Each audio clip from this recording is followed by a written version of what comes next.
Jai Mahamaya Ki Jai. In our last discourse, we read about Narada getting the feminine form. Let's go on to chapter 29. Narada said, O Veda Vyasa, when the king Taladvaja asked me thus, I thought over earnestly and said thus, I do not know whose daughter I am, nor do I know quite certainly where are my father and my mother. One man placed me here on the tank and has gone away, whither I do not know. O king, I am now an helpless orphan. What shall I do now? Where to go? What to do? I am all the while thinking on these, O king. The destiny is powerful. I have not the least control over it. You know Dharma, and you are a king. Do now as you like, O king. Do nourish me. I have no father, no mother, no acquaintance or friend. There is no place for me also to stand on. Therefore, I am now your dependent. When I spoke thus, the king looked at my face and became love-stricken for me.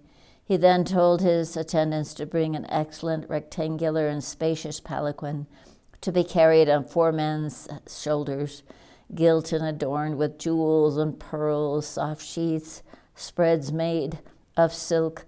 Instantly the servants went away and brought me a beautiful palanquin. I got into it to serve the wishes of the king. The king also gladly took me home. On an auspicious day and an auspicious moment, he married me in accordance with the rites and ceremonies on the presence of the holy fire. I became dearer to him than even his own life, and the king with great fondness kept my name as Sudhagya Sundari. The king then began to sport with me amorously according to the rules of the Kama Sastras, in various ways and with great enjoyments and pleasures. He then left all his kingly duties and state affairs, and he began to remain day and night with me, deeply immersed in amorous sports, so much his mind was merged in me in these plays that he could not notice the long time that passed away in the interval.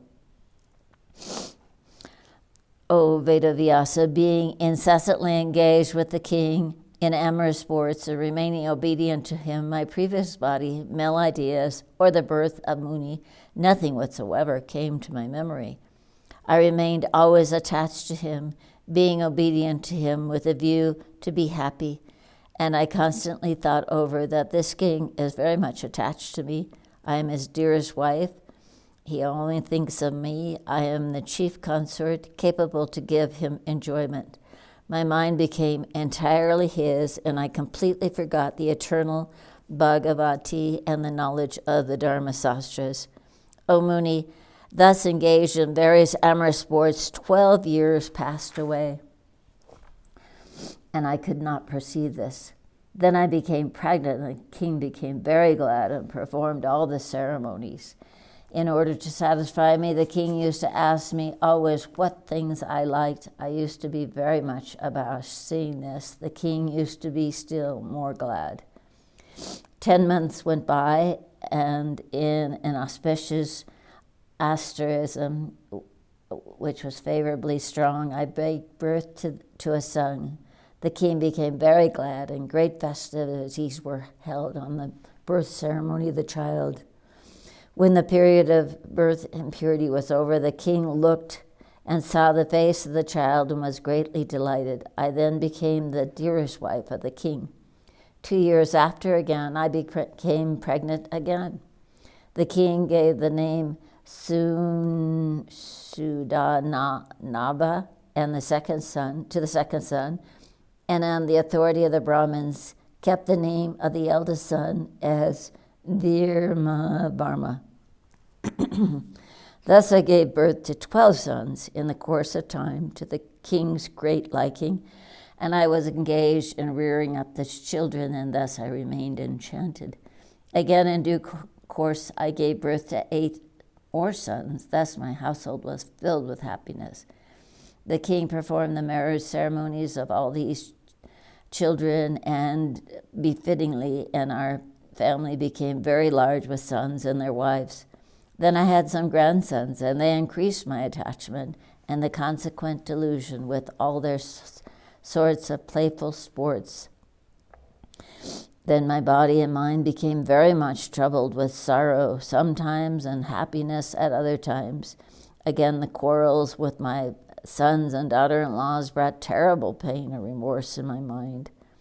Thus I was greatly immersed in the terrible ocean of these imaginary thoughts, sometimes happy and sometimes painful, and I forgot my previous knowledge and the knowledge of the sastras. I was merged in the thought of myself being a woman and lost myself entirely in doing the household affairs. I began to think that I had so many daughters-in-law, so many powerful sons, and mine are playing together in my house. Oh, I must be so fortunate and full of merits amongst women, and thus my egoistic pride increased. Not for a moment even occurred the thought that I had been Narada, that the Bhagavan had deceived me by his Maya. I was deluded by Maya and passed away my time in the thought that I am the king's wife, chaste in good conduct, following good akara. Have so many sons and grandsons, I am blessed in the samsara, and that I am so happy and prosperous. One powerful king of a distant country turned out to be an inveterate enemy of my husband and came to the city to fight with my husband, accompanied by chariots and elephants and the fourfold army. That enemy besieged the city with his army. My sons and grandsons went out and fought valiantly with him, but owing to the great destiny, the enemies killed all of my sons. The king retreated and returned to his palace. Next I heard the powerful king killed all my grandsons and sons and had gone back to his country with his army. I then hurriedly went to the battlefield, crying loudly, O long-lived one, seeing my sons and grandsons lying on the ground in that horrible distress, and I was horribly distressed and lamented and wept loudly and wildly, O my sons, where have you gone, leaving me thus? Alas, the pernicious fate is very dominant and very pains-giving and indomitable.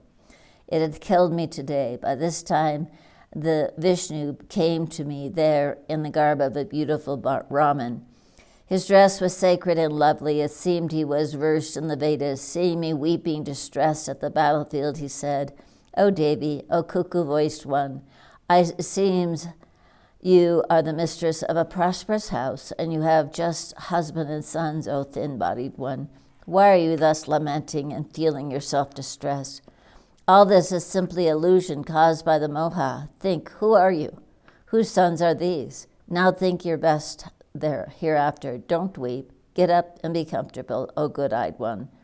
O Devi, to show respect to your sons, go to etc., who have gone to the other worlds, offer them water and till.